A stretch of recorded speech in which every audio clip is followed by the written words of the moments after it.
I'm Janice Edwards. Coming up on Janice Edwards TV, Bay Area Vista, we have two of the stars of the HBO Max series, My Mom, Your Dad. Philip Sr. and PJ are with us. Join us.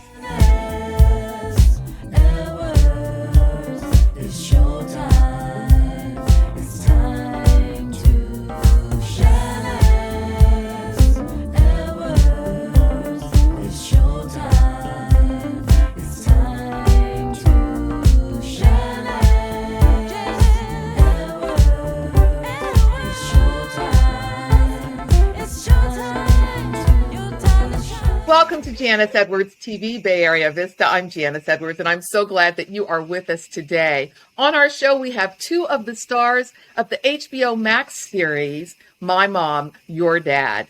Philip Patrick Sr. and Philip Patrick Jr., known as PJ, are with us. This series is hosted by the fabulous Yvonne Orji. And here's a little bit of the premise. You'll be able to see everything that goes down at the retreat. This might get a little weird. My dad's dating skills are worse than I thought.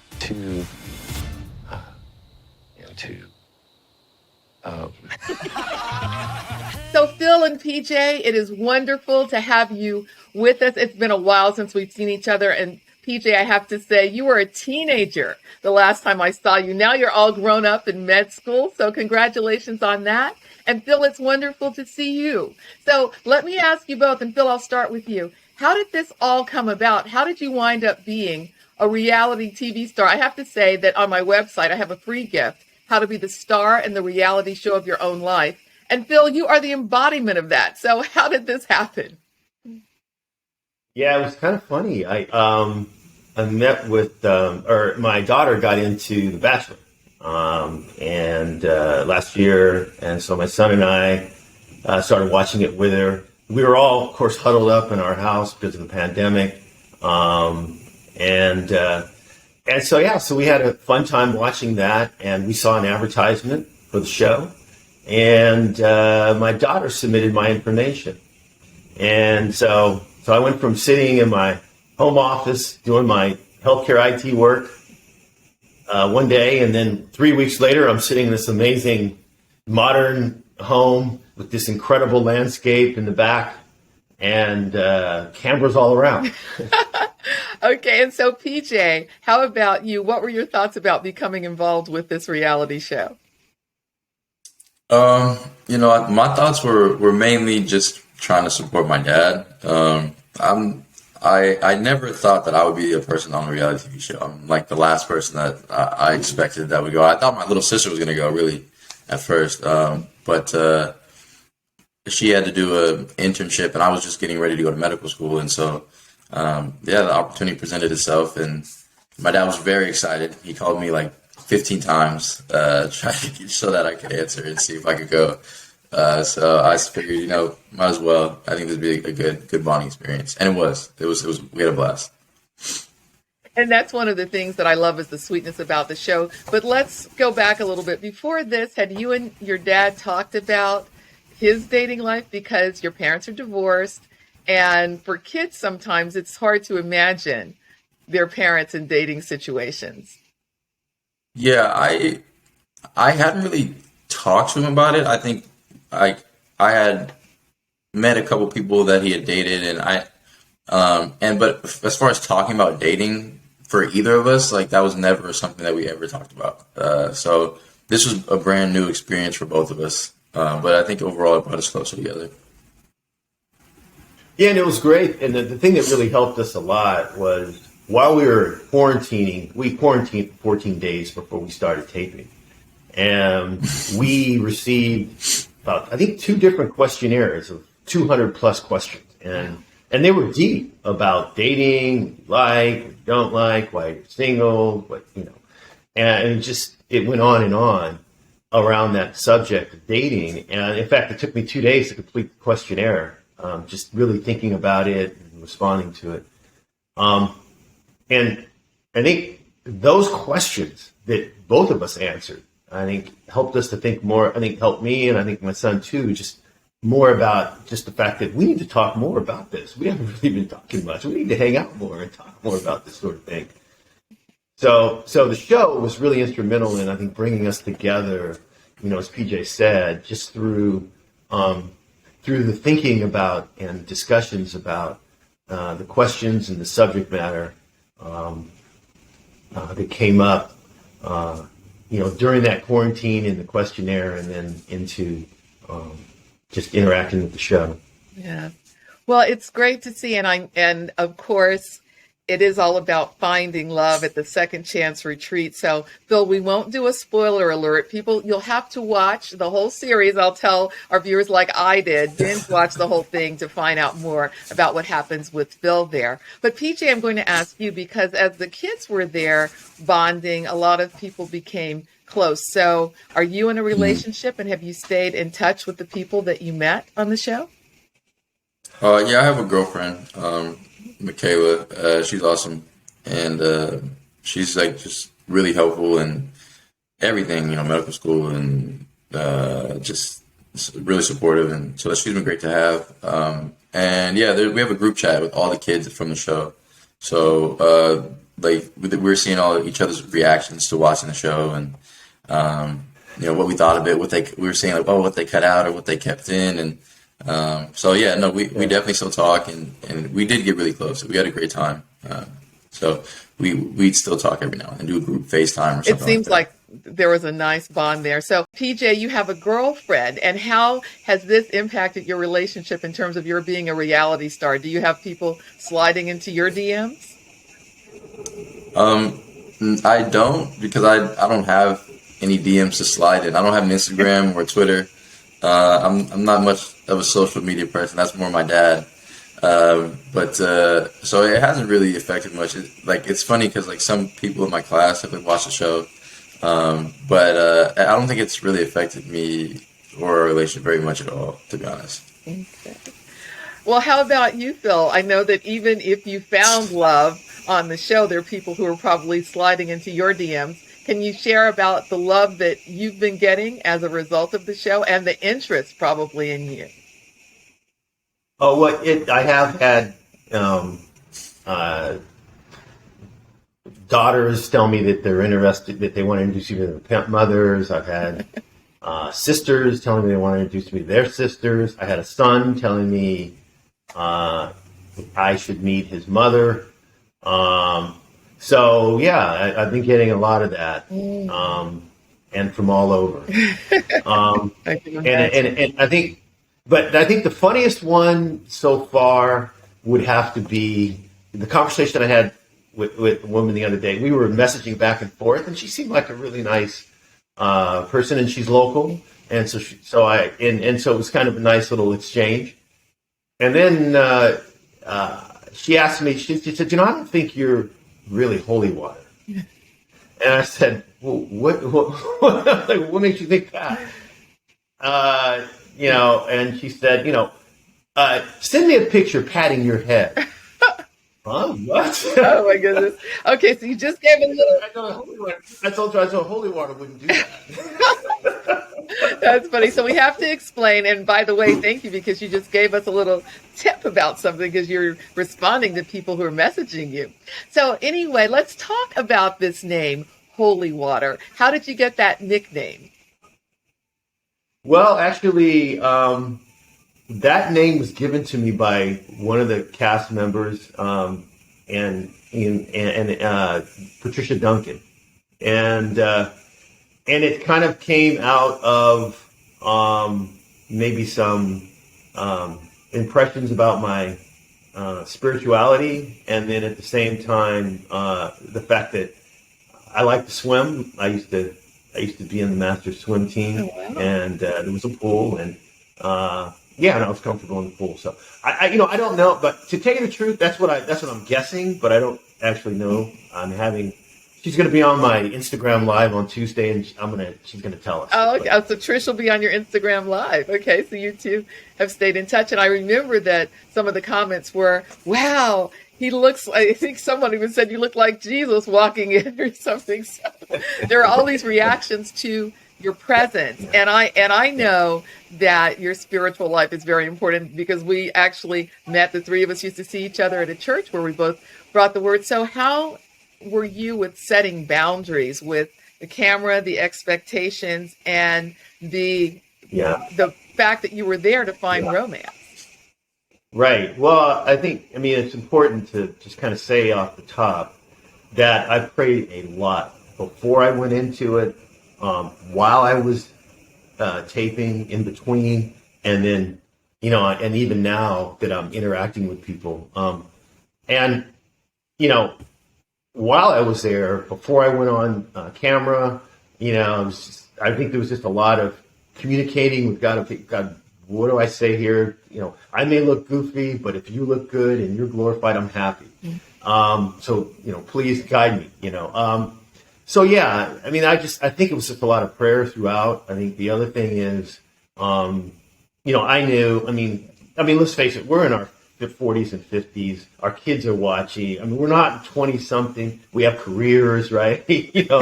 So, I mean, nobody's going to do anything crazy on camera. So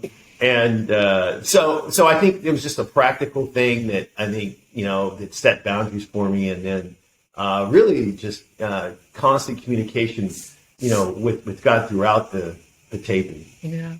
Well, and that's nice that you say people in their 40s and 50s wouldn't do crazy things on camera, but you can see some other reality shows and find out that that's not true. But it's great that was true for you. And the same thing, PJ, in terms of your group. I mean, there were some connections made, even one love connection there with Noah and a young lady there. But I'm wondering, Alice. Right, Alice. So in terms of that, were there certain boundaries that you guys agreed on as the kids? Because I know that there's always that push for good TV, right? To kind of see what kind of situation you can get into. But for the most part, there was that sweetness. There wasn't anyone trying to be a horrific villain, but people were genuinely committed to this process of helping their parents find love. Yeah, I think that was the key, is that everybody was there to help their parents, and because we all obviously care about our parents and want them to be happy.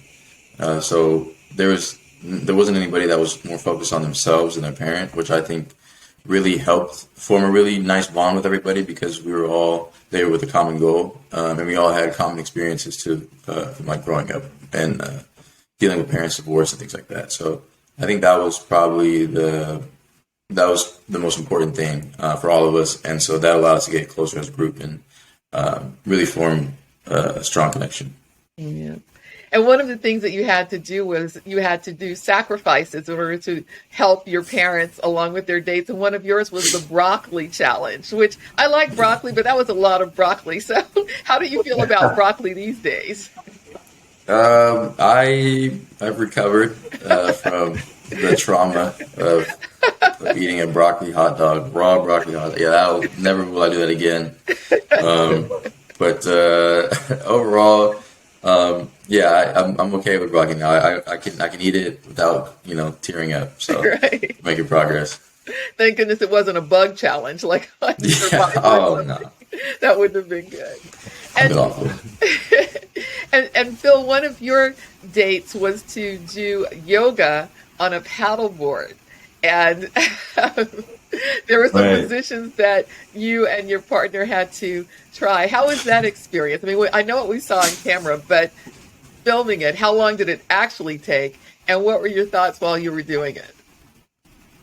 Well, so first of all, it's just that the whole paddleboard yoga thing was completely foreign to me for a date, right? So I had paddleboarded once in my life, right? And I think maybe I'd done yoga once in my life. And so the two things, first of all, both of those and then the two of them together was just, the last thing I thought I might be doing. But it was surprisingly, it went surprisingly well, especially when we got on the same board. And I think that a lot of that was because Karen is a big paddleboarder and she does a lot of yoga. So the board was surprisingly stable. But okay, so we're doing the headstand, and as we were doing the headstand, or one of the moves, I happened to glance up and notice that the yoga teacher was actually trying to tip our paddleboard, so we I caught her in the act. And at that, so I looked up and I said, okay, I guess okay, they want us to fall. Right? So then I went on and I actually intentionally made us fall. And then of course Karen was really upset about that. She came up speaking some Spanish. I don't know. I don't know. It sounded like she was cussing me out in Spanish.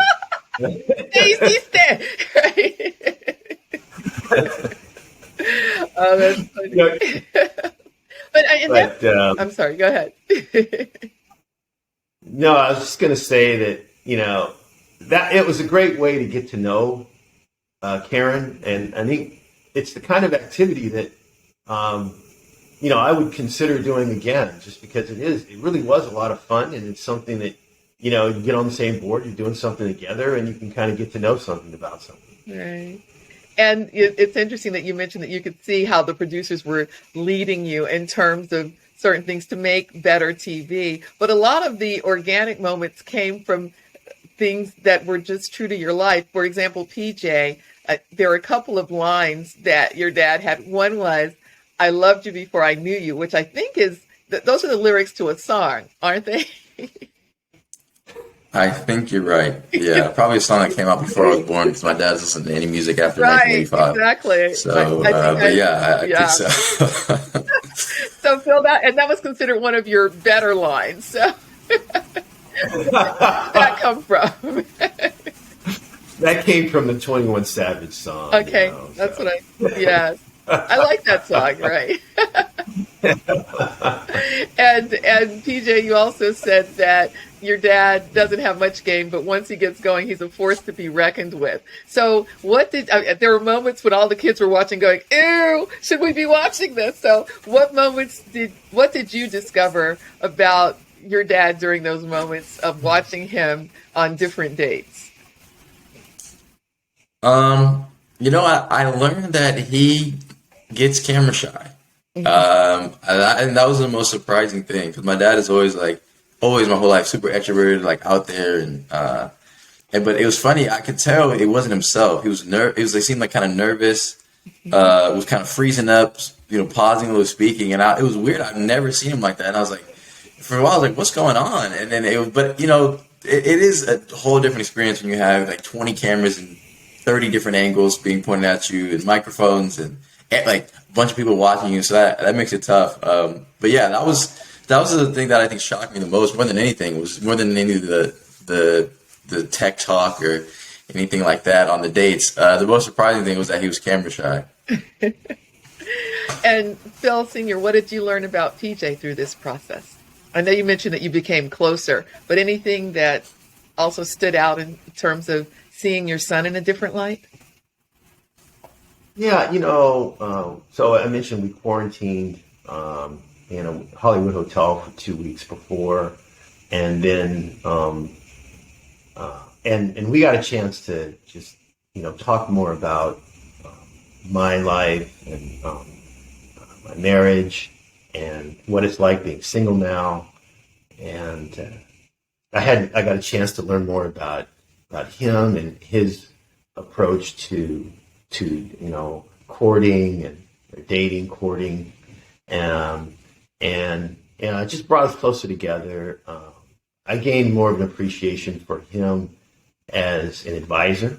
At first it was kind of funny. It was kind of funny because he was telling me about these videos on dating he had watched, and he was projecting himself to be this expert. And I'm thinking, okay, how much can you get from YouTube?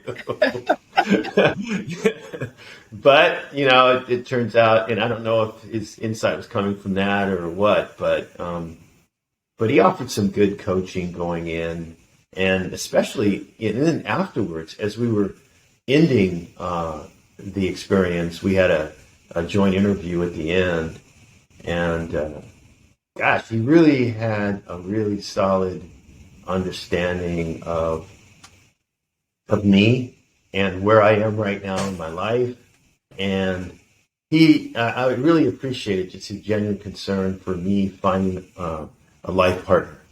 I really, I saw a genuine concern for me in a way that I really appreciated. And I know he loves me. I know he cares about me, but it came out in a way, and it was he was so effective at communicating it that I remember at one point, they asked him the question, and he explained about me and my current state, being single, but have a lot of great blessings, a lot of things that are going well for me, but that lifetime partner.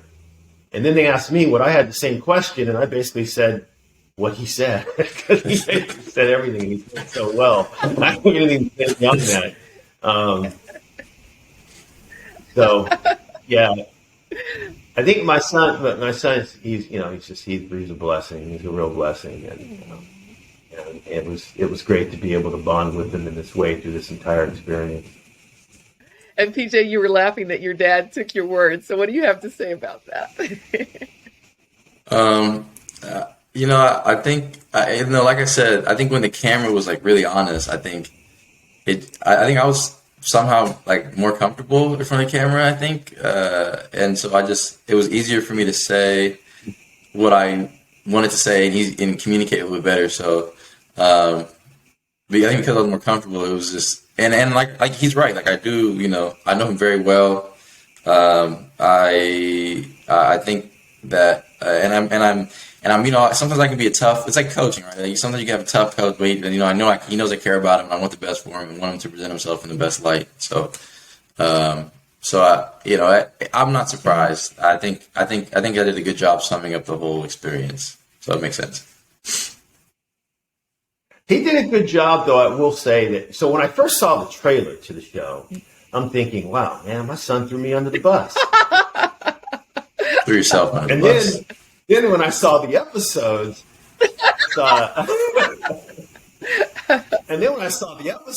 I was like, "Okay, it's kind of a nice balance of kind of throwing me under the bus and pumping me up."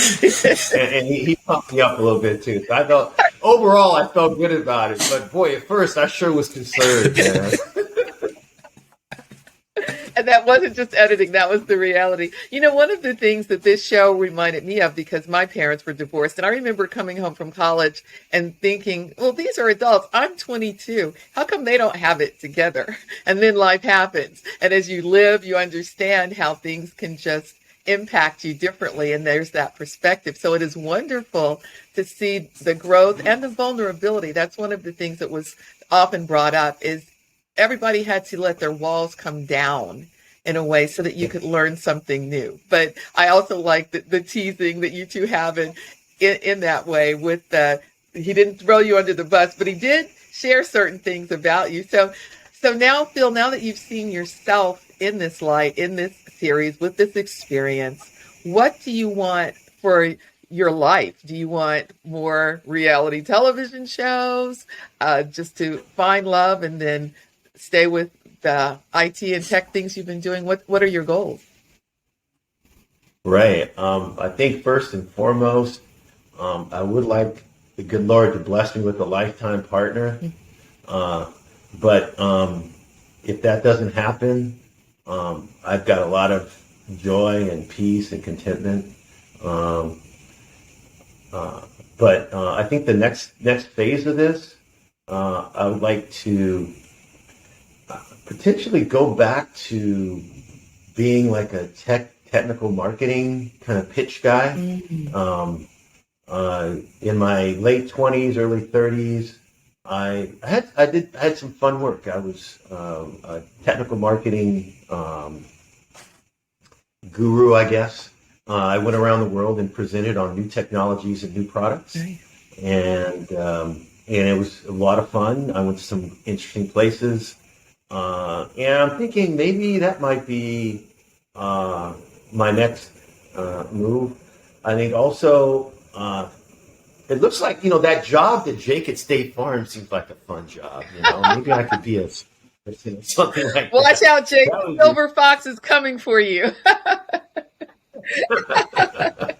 Look out, Jake.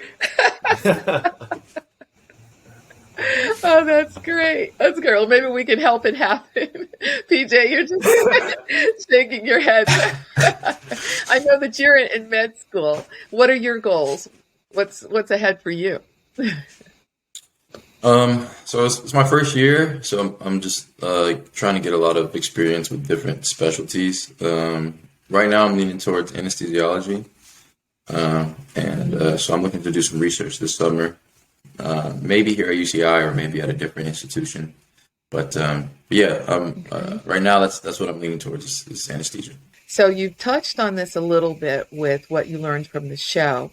But as people are watching this and maybe thinking about their lives and really yearning for connection, what advice would both of you offer anyone who's not only looking for love, but looking for a sense of connection in this world where there's been a lot of isolation?